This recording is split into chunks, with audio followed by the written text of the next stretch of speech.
So, welcome to today's webinar on brand architecture. We are delighted to have you join us for the next half hour, as brand architecture is a topic that's really central to Vivaldi Partners.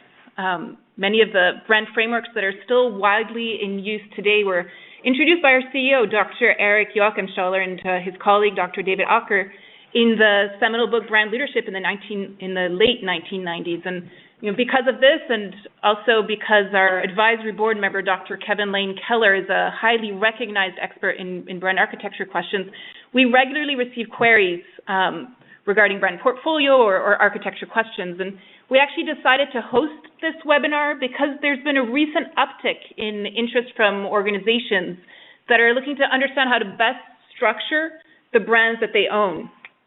A function, no doubt, of the recent market disruptions and the company consolidations occurring in the last few months.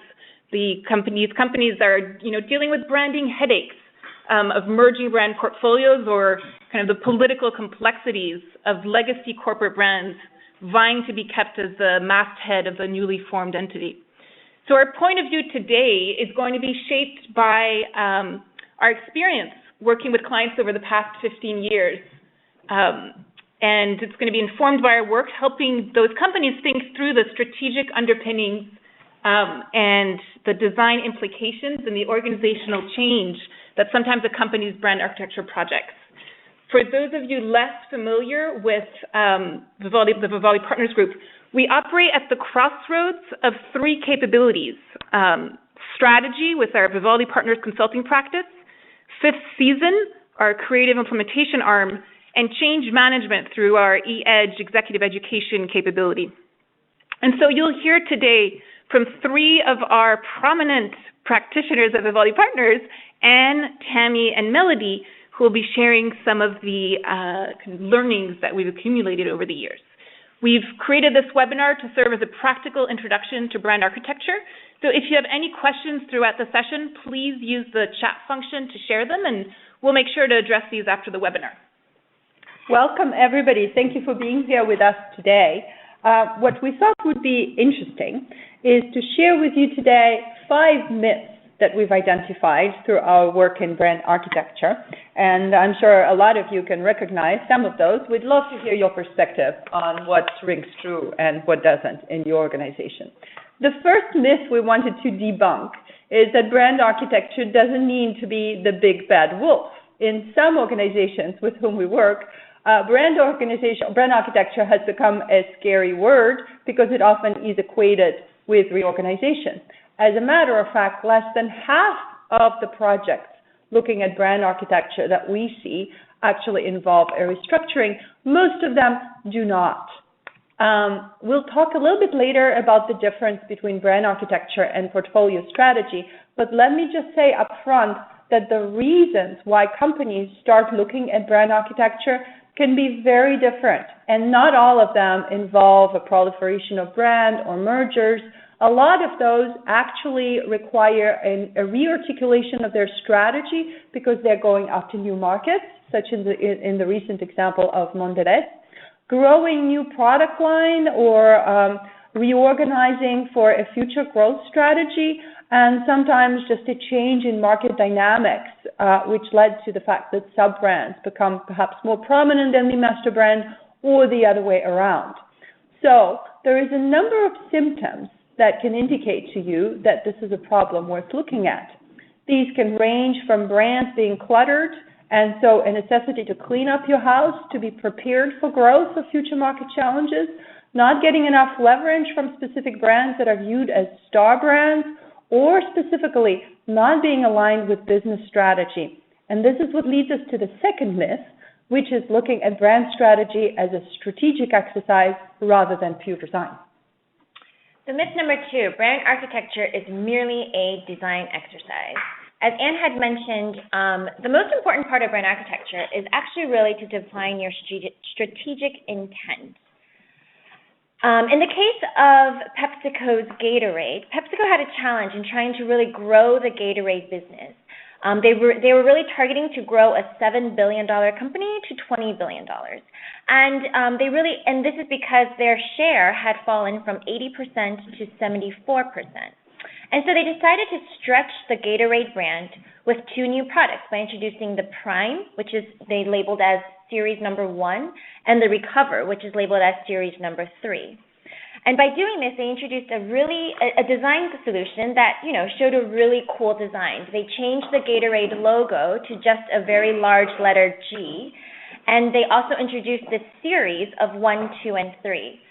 But unfortunately, when this series was launched, consumers were actually very confused. Those who drank Gatorade normally, whether they were a hardcore athlete, high school athlete, or just a casual athlete, they didn't really fully understand what the first and third product series were. And so as a result, sales actually declined 13%.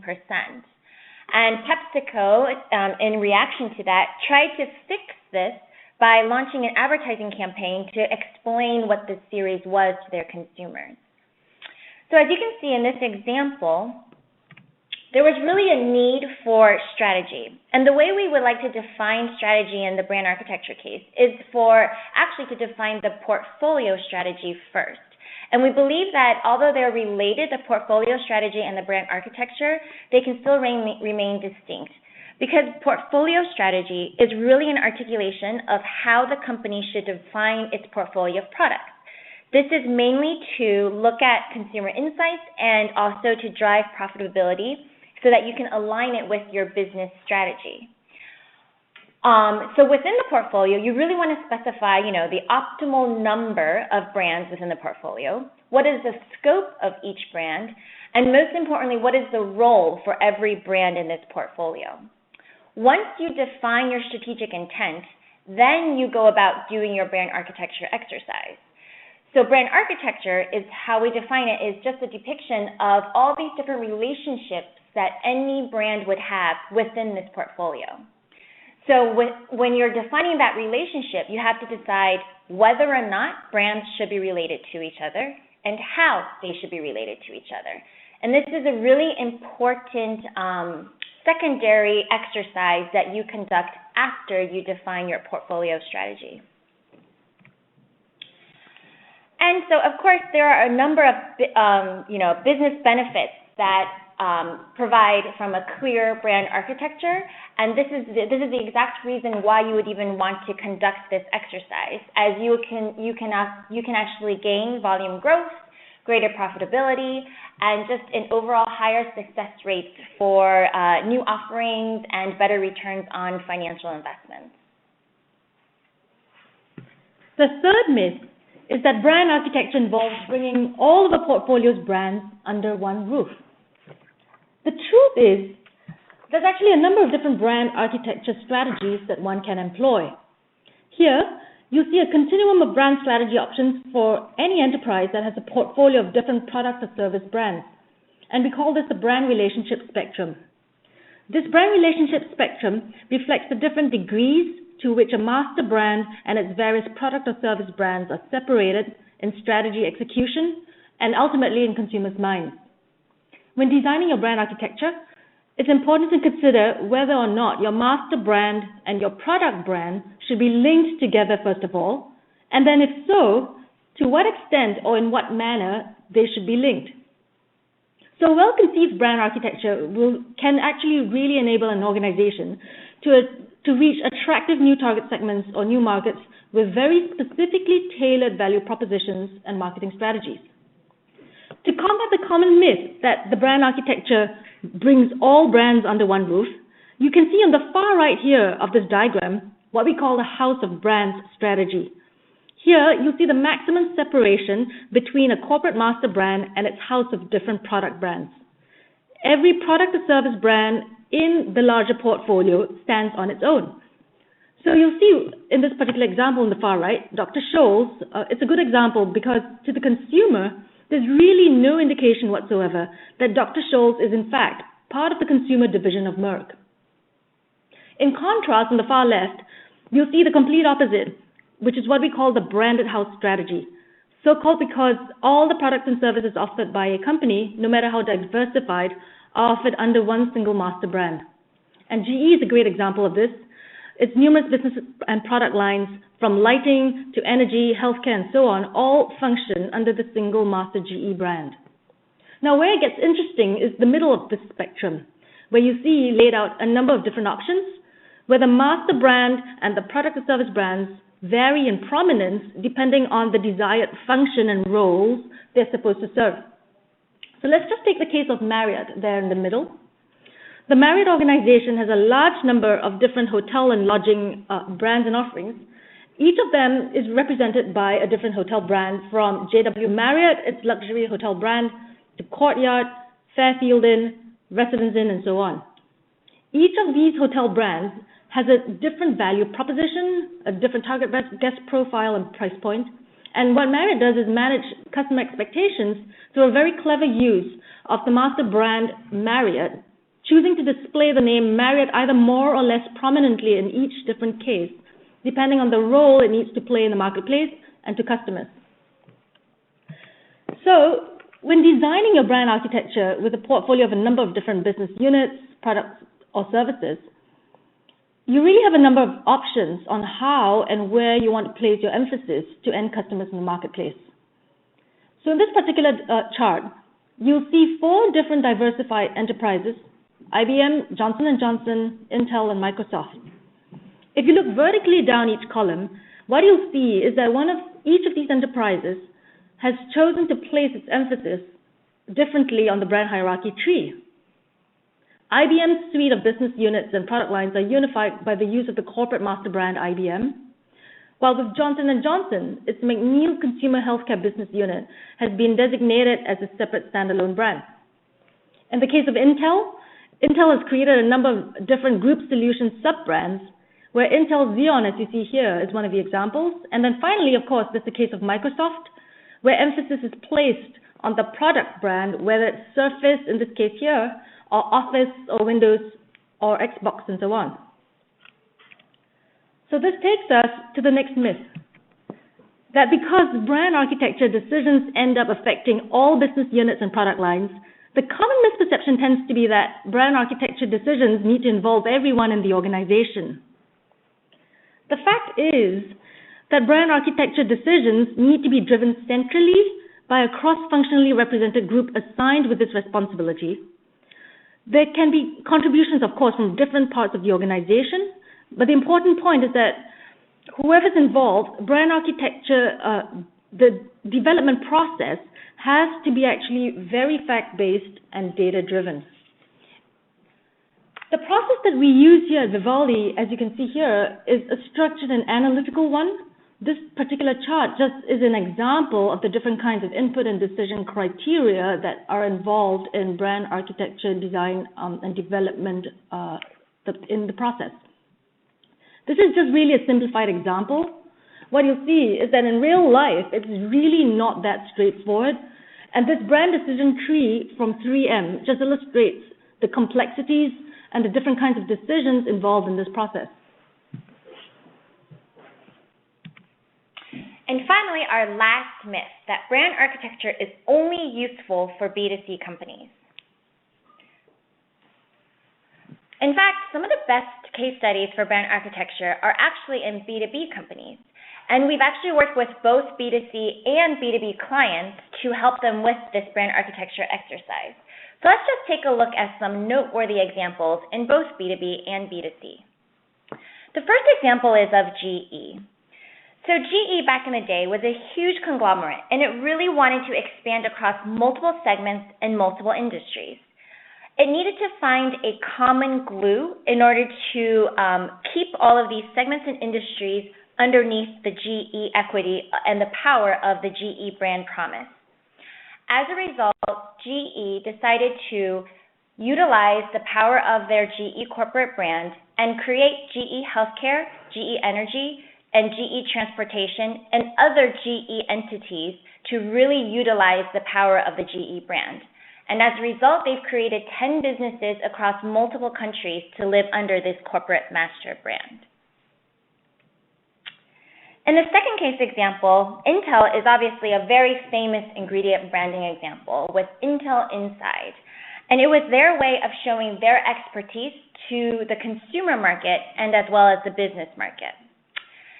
Intel, at the same time, wanted to transform their ingredient branding strategy into other segments and to really find solutions for their businesses in the areas of mobility, entertainment, and security. But at the same time, they also wanted to create that consumer pull for each of these solutions. And so they allowed their brand promise of Intel Inside and great processing power to travel across all of these segments. As a result, Intel holds 82% of the PC processor market, and 80% of new PCs have Intel Inside. In the third example, this is a very interesting approach to translating a portfolio strategy into an architecture by utilizing naming systems. And this is usually seen when there is a very, very complex category in order to enhance the brand. And so, for instance, it's not just Dell, but it can also be seen in multiple industries like other consumer electronic brands, cars, and especially in B2B industrial products. The key, though, is really simplicity. In our experience with working, especially with B2B firms when we're working on their brand architecture, we always tell them that it is already as complicated as it is. So don't complicate it more with extremely complicated new sub-brands and new naming systems. Instead, just try to keep it as simple as possible, and the point is that you want your customers or consumers to understand the brands, not just yourselves internally. Ralph Lauren is also a very famous example within the apparel industry. The apparel industry is known for lots of consumers who like to trade up or trade down. It's filled with micro segments that really need disparate brands in order to reach each of these micro segments. So Ralph Lauren was actually able to extend its brand in order to build all of these different micro segments up into one brand promise of, American living that Ralph Lauren represents.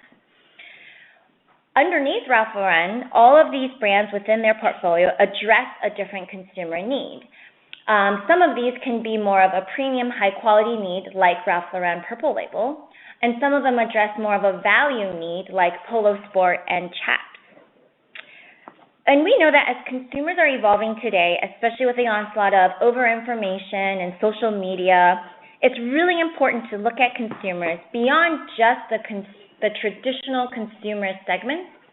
In fact, at Vivaldi Partners, we actually look at consumers and segment them based on the daily context of their daily lives. In other words, we look at the episodes of each consumer and how those episodes represent two larger themes that could serve as segmentation. And so in our experience, it is extremely important that brands align their sub-brands and all of their brands within their portfolio with these targeted segments. And another great B2B brand architecture example is Cisco, where Cisco had a challenge to stretch the brand into the consumer segment beyond what they're used to, which is B2B, as in service providers, small businesses, and networks. But the lesson here is make sure that you do not overextend your brand. As Flip is a great example. Flip was a video camera that was aimed at consumers, but what you really have to make sure is to decide what is appropriate for your business and ultimately for your consumers. You must leverage the positive equities that you have and create relevance with your consumers and customers when you're trying to extend the brand. So a success example within Cisco, therefore, would be the Linksys brand, where they actually kept Linksys separate from Cisco in order to reach and extend to a new consumer segment in the product category of routers. So this brings us to a few principles that we want to share with you about brand architecture. These are the principles that we apply time and time again with all of our clients across multiple industries and categories, and of course also across B2B and B2C companies. The first principle would to ensure that you build and leverage a strong corporate brand. as seen across many examples and not just in GE, the brand promise and equities that you can gain from your corporate brand is ginormous, and it is very important to make sure that you leverage whatever positive equities you can gain from that brand. A second principle would be to define the strategic objectives for your brand. As discussed previously with Intel, it was great that they were able to gain so much consumer awareness with their Intel Inside strategy, but at the same time, they were also able to define the objective for multiple segments beyond just the processor into mobility and entertainment, for instance. Another principle would be that to employ a simple and clear brand architecture. Again, simplicity is key, especially in these brand architecture exercises. And so you always want to make sure that whatever you launch within your brand architecture is understood by your target consumers. The fourth principle would be to build relevance across all of your customer segments. As seen in the Ralph Lauren example, they utilized and extended many of their brands within their portfolio to reach new customer segments. While it's not always necessary to create new brands to reach new segments, it's extremely important, though, to make sure that you create relevance for each of these new segments that you're trying to target. And finally, the last principle that we want to share with you today is to ensure that you maximize the extendability of brands. Whether that's to maximize the extendability outside of a B2B comfort zone, like Cisco did, or whether it's to extend within a current segment, it's always important to make sure that you have the consumer in mind first when you're trying to extend your brand. So let me recap what we've covered today. We've looked at 5 different myths. The first common misconception that we see is that brand architecture means reorganization because brand architecture necessarily mirrors the organizational lines. And that is, in fact, not true. Brand architecture may or may not follow organizational lines, but it is a different principle altogether from organizational structure because brand architecture is about articulating your value creation model to the market. So it is very much driven by what we call an outside-in point of view, which is what's the best way to explain your portfolio to your customers or consumers and make sure they understand it. Organizational structure, on the other hand, is driven by internal realities and operational efficiencies. So sometimes the two align, but in many cases they really don't. The second myth that we see is that brand architecture is a design exercise. It is driven by logo design and by making sure the logos look pretty. As a matter of fact, brand architecture is driven by strategic imperatives, and it is a way to make sure the market understands the strategic intent of the organization. As a third myth, we saw that brand architecture does not necessarily mean bringing all brands under one roof. Quite on the contrary, there is a number of models that could be considered. And one of the common conversations that we have with our clients when we first start working with them is we answer that question, should we be a branded house or a house of brands, by saying, or both, because there are many models in between, as you saw on the brand relationship spectrum. And once you choose your spot on the brand relationship spectrum, you can also choose to put your emphasis in a different place in the brand hierarchy. This leads me to the fourth point, that brand architecture involves necessarily all business units in the organization. What we see is that delegating brand architecture to pretty much everyone leads to a lot of inconsistencies because brand architecture is all about consistency.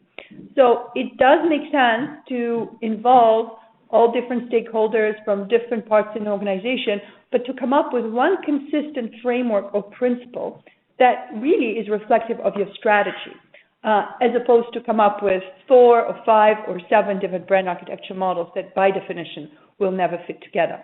And the fifth myth that we covered today is that brand architecture is only useful for B2C companies. We work with a lot of B2B companies, and they have a lot of reasons to be very careful about their brand architecture. It could be because they're very acquisitive, and so at some point the number of brands they have in their portfolio just grows so much that it becomes impossible for customers or sometimes for themselves to understand where a brand fits.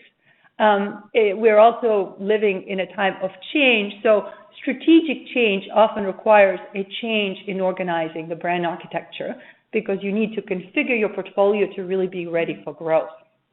And so what I want to do is to do two things. One is to leave you with a couple of parting questions for you that hopefully will spur some more questions. We've been getting some pretty interesting questions, and we're going to address a few of them. But I'm hoping that our parting questions will also incite you to think a little bit about where you are. My first question is whether the brand organization that you live in is actually reflective of the strategic intent of the organization. And if it is clear for a customer, what is your growth strategy? Does it make it easier or harder for a customer or consumer to find what they need? Are you really taking advantage of all the cross-selling opportunities or bundling opportunities? And my third question is, have you run across some of those pitfalls? Is this something that you are dealing with in your organization? We would really love to hear your opinion. So please get in touch with us through the chat or just share your opinion and thoughts on this. We have a couple of minutes left, and we do have some very interesting questions coming in, so we'll address a couple of them.